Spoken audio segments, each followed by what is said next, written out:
মাথার উপরে পেশাব করেছে, আমার উপর করে নাই।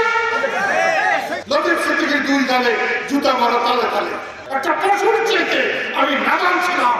আমি তোমাদের কাছে আজকে চাইতে এসেছি তোমাদের সম্মান, তোমাদের মর্যাদা, তোমাদের নিরাপত্তার জন্য, নিজেদের জন্য নিজেরা একটু সাহায্য করা। দেশ দালাদলিতে ভরে গেছে, দেশে ভালো মানুষ নেই, যারা আছে তারা কোন ঠাসা, যার জন্ম হলো বাংলাদেশ হতো না, সেই বঙ্গবন্ধুর মাথার উপরে পেশাব করেছে, আমার উপর করে নাই, করেছে।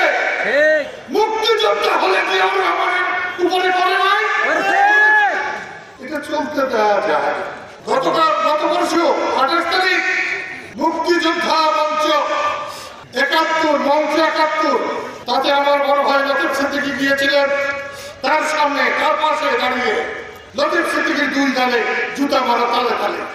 আজকে এই দেশে মুরব্বীদেরও মর্যাদা নাই, মুক্তিযোদ্ধারও মর্যাদা নাই। বঙ্গবন্ধুর পরেই লতিফ সিদ্দিকীকে আমার নেতা বলে মানে। সেই জন্য আজকে এখানে এসেছি। সত্যি বলছি, আমি এখন মিথ্যা বলতে পারি না।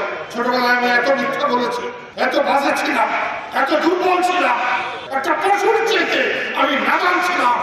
আজকে আমাকে খুন করা সহজ হবে, কিন্তু আমাকে দিয়ে মিথ্যা বলানো সহজ হবে।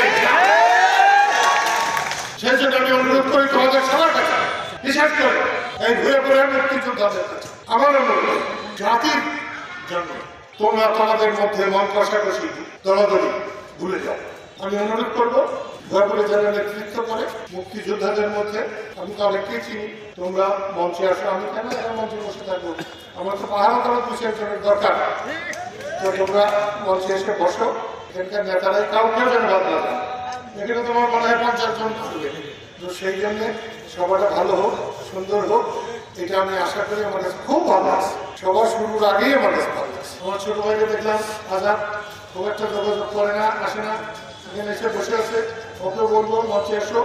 যুদ্ধ করেছিলাম, ওরা তখন খুব ছোট্ট ছিল, এখন তো ওদেরই সময়।